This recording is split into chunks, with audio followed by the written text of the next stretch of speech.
Welcome back. मैं doctor Rajkumar Singh. Anthropology का चर्चा हम लोग कर रहे हैं। पिछले क्लास में थोड़ा सा सिलेबस के बारे में जानकारी दिए थे, उसको हम और इलेबोरेट करेंगे, पैटर्न देखेंगे। तो जो नए स्टूडेंट हैं तो पहले समझ लें कि एंथ्रोपोलॉजी क्या है, क्या क्या इसमें पढ़ना है। और एग्जाम की दृष्टि से एक अच्छा पेपर है, ये रिजल्ट ओरिएंटेड है, तो इसको रखेंगे तो सफलता की संभावना ज्यादा होगी। आज हम एंथ्रोपोलॉजी के बारे में सिलेबस को इलेबोरेट करेंगे। एंथ्रोपोलॉजी मानव शास्त्र, दूसरा वर्ड मानव विज्ञान और एक वर्ड और है नृविज्ञान। तो मानव का समग्रता से अध्ययन, इसमें बेसिकली 3 कैटेगरी में बांटा गया है इसको, पूरे सिलेबस को। एक है सामाजिक सांस्कृतिक मानव शास्त्र,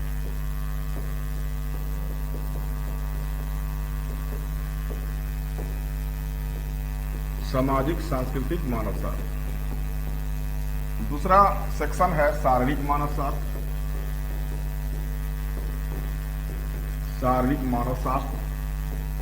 और तीसरा सेक्शन है भारतीय मानव शास्त्र, इंडियन एंथ्रोपोलॉजी। भारतीय मानव शास्त्र में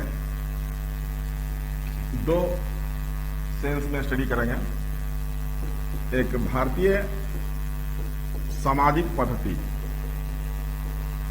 सोशल सिस्टम,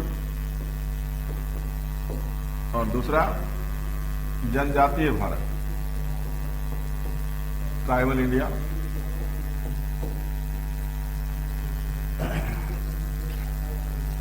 तीनों सेक्शन से 2-2 क्वेश्चन लिखना है। 4 क्वेश्चन रहेगा। 4 में एक क्वेश्चन जो है शॉर्ट नोट्स वाला होता है, उसको भी ध्यान रखेंगे। 5 में 4 लिखना पड़ता है।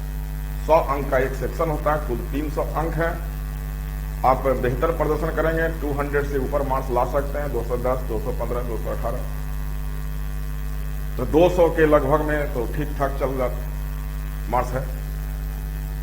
सामाजिक सांस्कृतिक मानव शास्त्र में जो हेडिंग दिया हुआ है, तो उसको हम ब्रीफ करते हैं फिर से।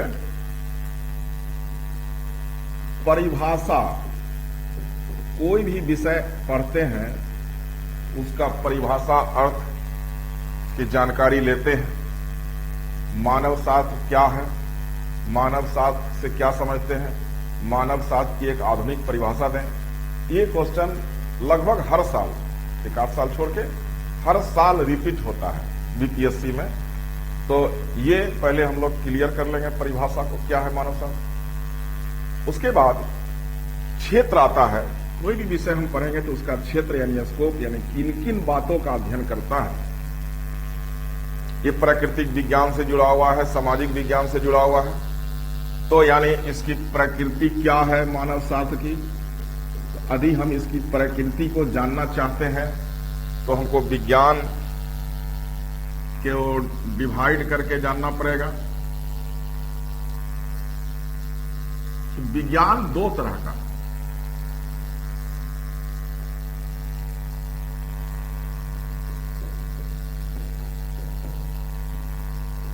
एक है प्राकृतिक विज्ञान, नेचुरल साइंस,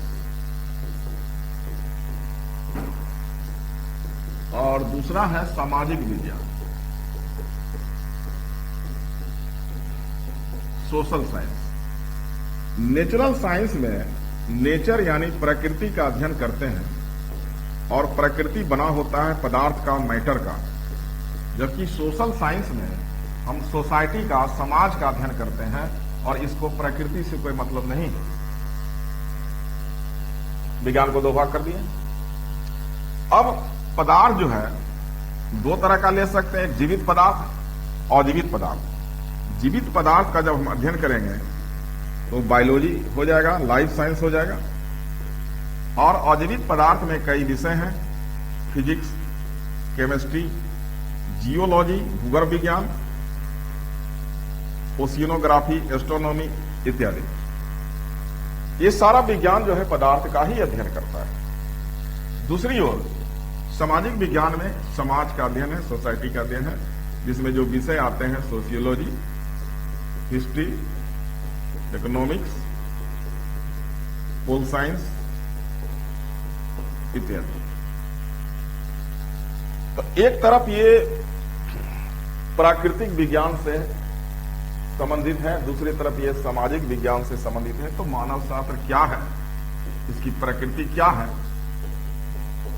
तो मानव शास्त्र बीच में है, ये प्राकृतिक विज्ञान से भी जुड़ा हुआ है और एक सामाजिक विज्ञान से भी जुड़ा हुआ है। मानव का जब हम जैविकीय पहलू का अध्ययन करते हैं, शारीरिक पहलू का अध्ययन करते हैं, तो बायोलॉजी, हम विभिन्न प्रकार के परीक्षण, जीवाश्म का अध्ययन, radiation, blood group, blood test, serum test, हम जीवाश्म की खुदाई के लिए जियोलॉजी, भूगर्भ विज्ञान पर निर्भर करते हैं, समाज का अध्ययन, ऐतिहासिक परिप्रेक्ष्य का अध्ययन, आर्थिक परिप्रेक्ष्य का अध्ययन, राजनीतिक परिप्रेक्ष्य का अध्ययन।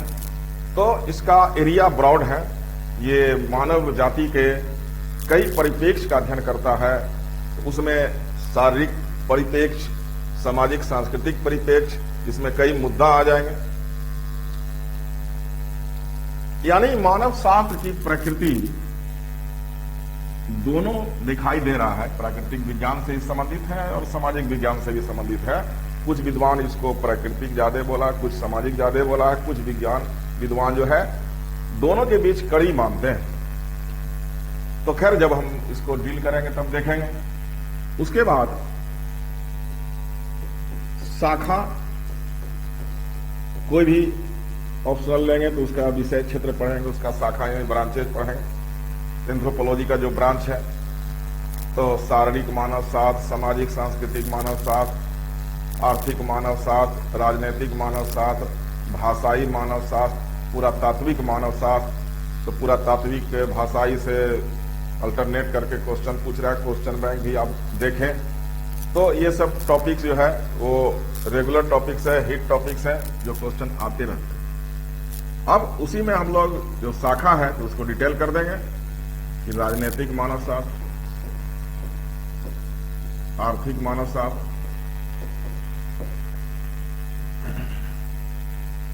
सामाजिक सांस्कृतिक में ब्रांच ले जाएंगे शारीरिक मानव शास्त्र, भाषाई मानव शास्त्र, पुरातात्विक मानव शास्त्र इत्यादि। स्पेस एंथ्रोपोलॉजी भी डेवलप हो चुका है, अंतरिक्ष मानव शास्त्र एकदम नया है। तो इसका सारे शाखा को हम लोग पढ़ेंगे। इससे संबंधित जो अब इसका सिलेबस इलेबरेट होगा। राजनीतिक मानव शास्त्र मान लेते हैं, तो राजनीतिक संस्था के बारे में जानकारी लेंगे, कानून, न्याय, राज्य समाज, राज्यविहीन समाज, दोनों समाज में अंतर, इस तरह का प्रश्न होते हैं।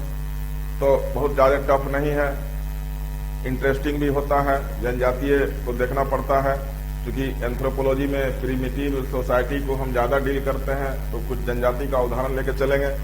आर्थिक क्रियाकलाप देखेंगे तो सबसे पहले मानव जो है शिकारी जीवन शुरू किया, पशुचारण, पशुपालन, कृषि में पहले झूम कृषि, तब बागवानी, तब खेती, उसके बाद उद्योग, व्यापार। इस तरह से आर्थिक विकास जो है जनजाति में से लेकर वर्तमान तक देखने को मिलता है। तो सारा क्रियाकलाप देंगे। आर्थिक मानव शास्त्र में अर्थव्यवस्था का जब अध्ययन करेंगे तो अर्थव्यवस्था चाहे प्राचीन हो चाहे आधुनिक, किसी भी अर्थव्यवस्था में उत्पादन, प्रोडक्शन, उपभोग, विनिमय, वितरण, ये प्रक्रिया होते हैं। प्रोडक्शन, सरल समाज में, आदिम समाज में प्रोडक्शन का बात करेंगे तो शहद एकत्र करना, मछली पकड़ना, शिकार करना, कंदमूल इकट्ठा करना, ये आर्थिक क्रियाकलाप में आता है। जबकि आधुनिक में हम लोग फैक्ट्री चलाते हैं, तो उसको भी हम काउंट करेंगे। तो अब उसमें वही प्रक्रिया है जो हम लोगों में है, लेकिन वहां आदिम समाज में मुद्रा विनिमय का प्रचलन नहीं है, वहां वस्तु विनिमय ज्यादा होता है, वस्तु के बदले वस्तु। तो विनिमय प्रणाली, वितरण प्रणाली का डिटेल चर्चा होगा। विनिमय प्रणाली काफी रनिंग क्वेश्चन है, प्रीवियस क्वेश्चन देखेंगे तो उससे पता चलेगा कि वस्तु विनिमय, मूक विनिमय, उपहार विनिमय, तरह तरह का विनिमय प्रक्रिया जनजाति में है। उसी में कूला विनिमय तो यहां पर डील होगा। आर्थिक मानव शास्त्र, शारीरिक मानव शास्त्र, मनुष्य का उत्पत्ति उद्विकास, ये जैविक है, बायोलॉजिकल है, शरीर से संबंधित है कि मानव इस पृथ्वी पर कब, कहां, कैसे आया, मानव का प्रादुर्भाव कैसे हुआ। मानव के पूर्वज कपि थे और कपि में जब इतिहास हम लेंगे तो प्रोपिलियोपाइथेकस, लियोपाइथेकस, ड्रायोपाइथेकस, ऑस्ट्रेलोपाइथेकस, रामापाइथेकस, होमो इरेक्टस, निएंडरथल, होमोसेपियंस, ये क्रम है जो फॉसिल आगे बढ़ते चला गया। उद्विकास के क्रम में जैविक प्रक्रिया बढ़ती चली गई, कॉम्प्लेक्सिटी बढ़ता चला गया, धीरे धीरे मस्तिष्क का आकार बड़ा हुआ, इरेक्ट पोस्चर हुआ, रीढ़ का हड्डी सीधा हुआ, ऑपोजिबल थंब हुआ। तो ये सब को अध्ययन हम एक जगह करेंगे कि मानव का उत्पत्ति उद्विकास। उद्विकास एक टर्म है, से क्या समझते हैं? तो सरल से जटिल की ओर निर्माण की प्रक्रिया को उद्विकास कहा जाता है।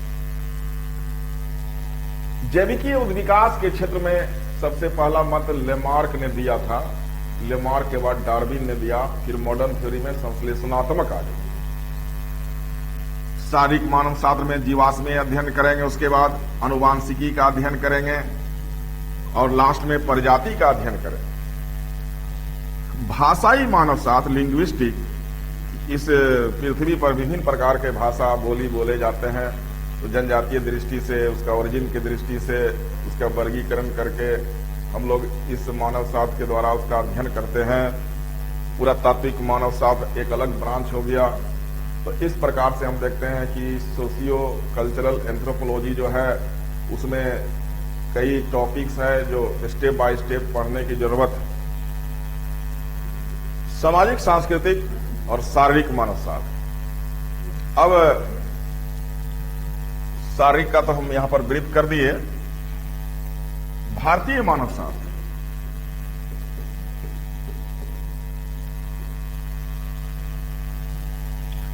भारतीय मानव शास्त्र में जो टॉपिक होता है, सबसे पहला पाषाण काल। तो पाषाण काल को 3 भाग में बांट दिया गया है।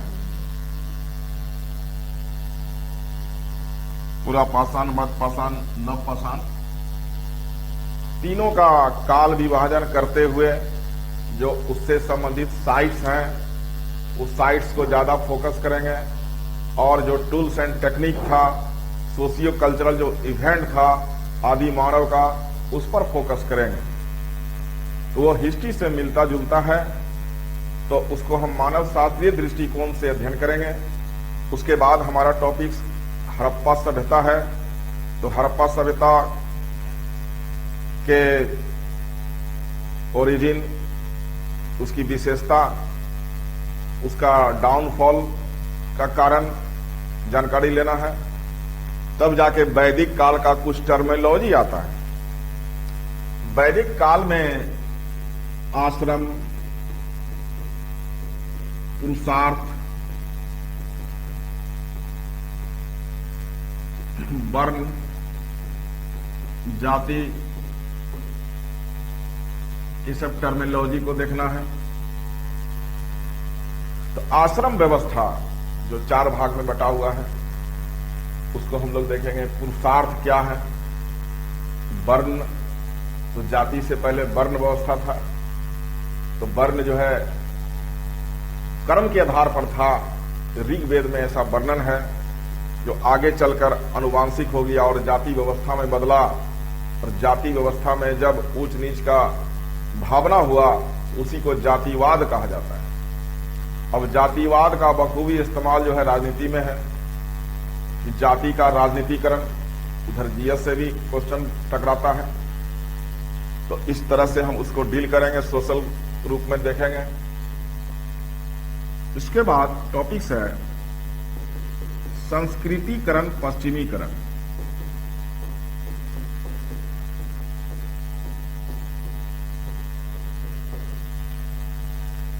आदिम समाज, जनजातीय समाज का एक विशेष संस्कृति है, लेकिन वो सब समाज आधुनिक समाज के संपर्क में रहने के कारण सब समाज का कुछ संस्कृति ग्रहण करते जाता है, जिसे एक्सप्लोरेशन कहते हैं या पर संस्कृति ग्रहण करते हैं, जो एक जनजातीय समस्या में काउंट होता है। तो दो समाज जब भी रहता है विभिन्न संस्कृति का, तो एक समाज दूसरे के संस्कृति को अनुकरण करता है, इसी को संस्कृतिकरण कहते हैं। पश्चिमीकरण का तात्पर्य है कि पश्चिम यानी मेनली ब्रिटेन को लिया जाए कि जब उपनिवेशिक काल था तो ब्रिटेन का उपनिवेश पूरे वर्ल्ड में फैल गया था, तो वो अपना जो कल्चर है उसको हर जगह फैलाया। तो पश्चिम का जो अनुकरण है तो वो पश्चिमीकरण है। तो आज के डेट में हम लोग पश्चिमीकृत हैं कि जो भी संसाधन यूज करते हैं पश्चिम से ज्यादा देन है वो। उसी में टर्म एक आ जाएगा आधुनिकीकरण, कि जब हम कई कंट्री, जापान का टेक्नोलॉजी हो, अमेरिका हो, चीन, रूस, सारे का अनुकरण करेंगे, तब टर्मिनोलॉजी आधुनिकीकरण में चला जाएगा। बृहत परंपरा, लघु परंपरा।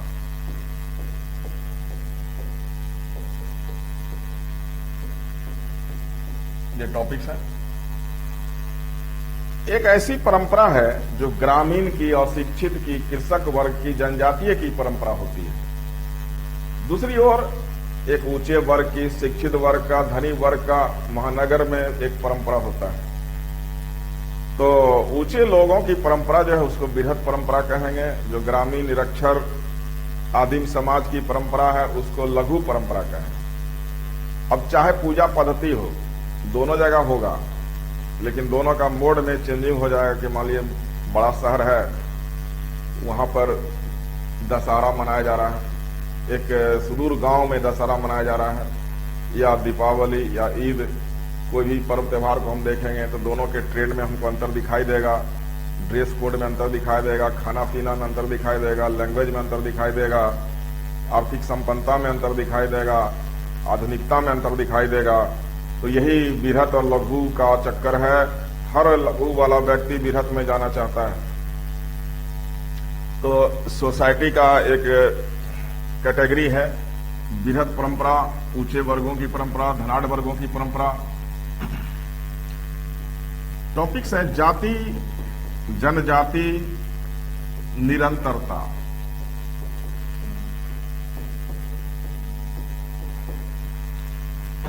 एक वर्ड है जाति। जाति क्या है? तो जाति हिंदू समाज का वर्गीकरण। किसी भी अन्य धर्म में जाति का कॉन्सेप्ट नहीं है, और ये जाति व्यवस्था वर्ण व्यवस्था के बाद विकसित हुआ है। समाज का एक वर्गीकरण है, कैटेगराइजेशन।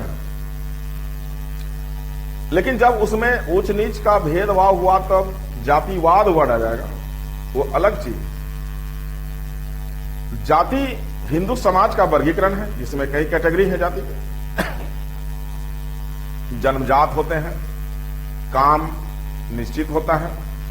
दूसरी तरफ टर्म है जनजाति, एक विशेष भौगोलिक क्षेत्र में निवास करने वाले मानव समूह, जिसकी एक अपनी विशेष सांस्कृतिक पहचान होती है, यानी भाषा होगा, सामाजिक आर्थिक सिनेरियो होगा।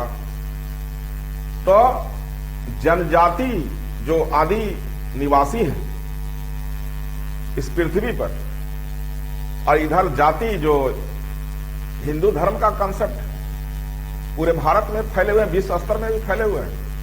एक जाति के व्यक्ति पूरे भारत में हो सकते हैं, पूरे विश्व में हो सकते हैं, लेकिन एक जनजाति मान लीजिए संथाल हम लेंगे, थारू जनजाति लेंगे, मुंडा, उरांव, अंडमानीज, सेंट्रेलियन, तो किसी की विशेष जगह में वो निवास करते हैं। तो सबसे बड़ा उसका क्राइटेरिया है कि एक निश्चित भौगोलिक क्षेत्र में निवास करने वाला मानव समूह, उसको कंसीडर हम करते हैं ट्राइब के रूप में, जनजाति के रूप में। अब जाति और जनजाति में जो डिफरेंस हम देखेंगे कि एक लेवल ऐसा आता है कि जहां डिफरेंस करना बहुत मुश्किल हो जाता है, अंतर करना बहुत मुश्किल हो जाता है कि कुछ जाति जनजाति के रूप में अपने पहचान बनाते हैं या आरक्षण के ख्याल से वो जनजाति में आना चाहते हैं। लेकिन कई ऐसे एग्जाम्पल है कि कुछ जनजाति उस जाति के लक्षण को अनुकरण कर लिए हैं, राजगौंड। तो इस तरह से हम देखते हैं कि कुछ जनजाति जाति की ओर माइग्रेट कर रहा है, कुछ जाति जनजाति की ओर माइग्रेट कर रहा है। एक लेवल आता है कि जहां पर दोनों में डिफरेंस करना बहुत मुश्किल होता है। तो विद्वान का कहना है कि जाति जनजाति एक धागा के दो छोर हैं जिसको हम डिस्टिंग्विश नहीं कर सकते, अलग नहीं कर सकते। यानी जाति जनजाति एक निरंतरता चीज है, कंटिन्यूम है। इस चीज को हम लोग देखेंगे, शॉर्ट नोट्स के रूप में होगा इसमें। एक टॉपिक्स है पवित्र संकुल, सैक्रेड कॉम्प्लेक्स। ये भी इंटरेस्टिंग। गया के संदर्भ में सबसे पहले इसका अध्ययन हुआ था कि गया एक भौगोलिक स्थल है, वहां पर सैकड़ों साल से एक परंपरा बनी हुई है पिंडदान का। पूरे विश्व के हिंदू धर्म मानने वाले लोग पिंडदान करने के लिए गया आते हैं। तो जब तक वो गया में रहते हैं तो गया के संस्कृति, गया का पूजा पद्धति, गया का खान पान को एडॉप्ट करते हैं। यानी पूरे विश्व से कई भाषाई हिंदू, कई कल्चर के हिंदू आते हैं, लेकिन गया के कल्चर को चेंज नहीं कर पाते हैं। इसी को सेक्रेड कॉम्प्लेक्स कहते हैं। गया जो है एक सेक्रेड कॉम्प्लेक्स, पवित्र संकुल का उदाहरण है। जब गया का अध्ययन हुआ तो और भी बनारस का अध्ययन हुआ, देवघर का अध्ययन हुआ। तो हर जगह कई व्यक्ति, कई समाज के व्यक्ति, विभिन्न संस्कृति के व्यक्ति आवेंगे, विभिन्न भाषा के व्यक्ति आएंगे, उस जगह पर अपना कर्मकांड करेंगे, फिर चले जाएंगे। लेकिन वो स्थल जो है, धार्मिक स्थल जो है, उसकी संस्कृति को वो चेंज नहीं करते हैं, बल्कि वो खुद चेंज हो जाते हैं। तो पवित्र संकुल में हम लोग इसका अध्ययन करेंगे। उसके बाद जनजाति को हम मुद्दा बनाते हैं। छोटा मोटा और टॉपिक्स हैं, लेकिन जनजाति प्रमुख टॉपिक्स है।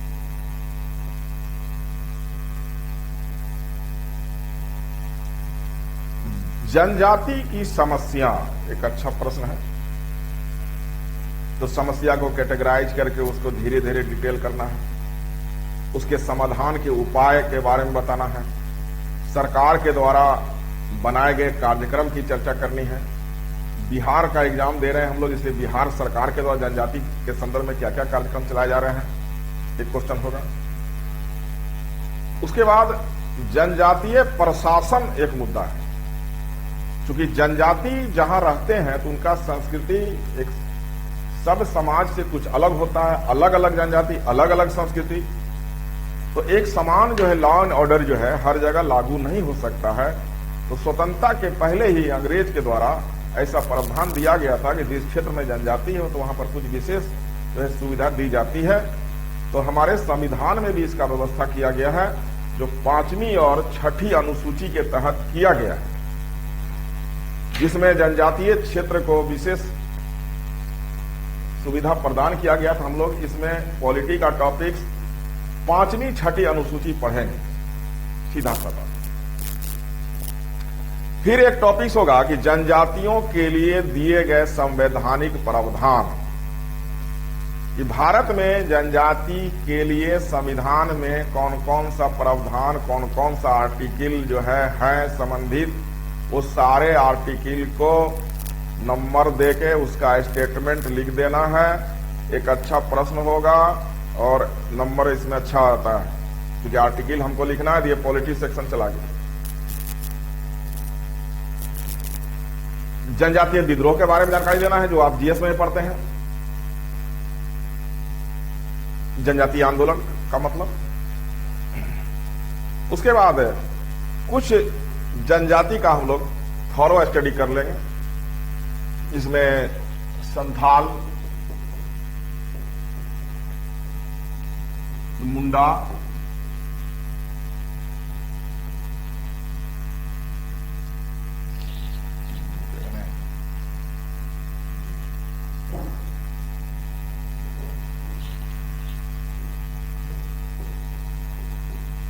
हो उड़ाव बिरहोर। बिरहोर से प्रश्न पूछे हुए और एक अलग कैटेगरी बनाकर अध्ययन करेंगे, जैसे शिकारी जनजाति, ये भी बीपीएससी में पूछता है।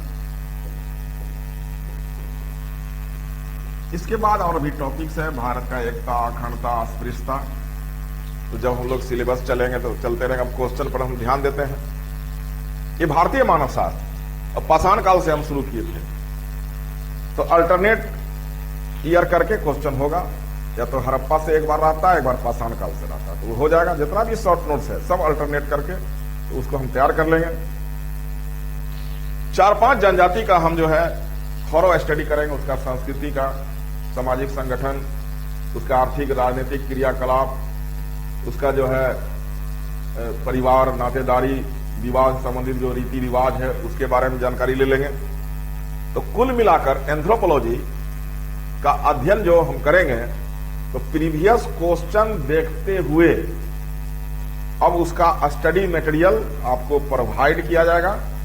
क्लास चलता रहेगा, क्लास में जो भी कॉन्सेप्ट होते हैं उसको दिए जाएंगे और पीछे से आपको स्टडी मटेरियल होगा।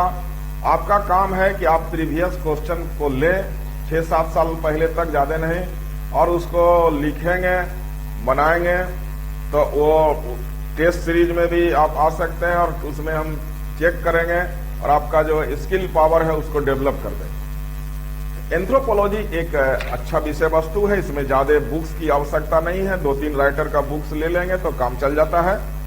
पीयूष है, अभिनव है, साहित्य भवन प्रकाशन है, मुखर्जी है, ये सब हिंदी माध्यम के लिए बुक है। लेकिन हम लोग का जो स्टडी मटेरियल है वो काफी रिफाइन है, उससे कहीं बाहर आपको नहीं जाना है, उसी स्टडी मटेरियल के अंदर जो है आपको रहना है और एक एक हेडिंग का स्टडी जो है करते जाना है।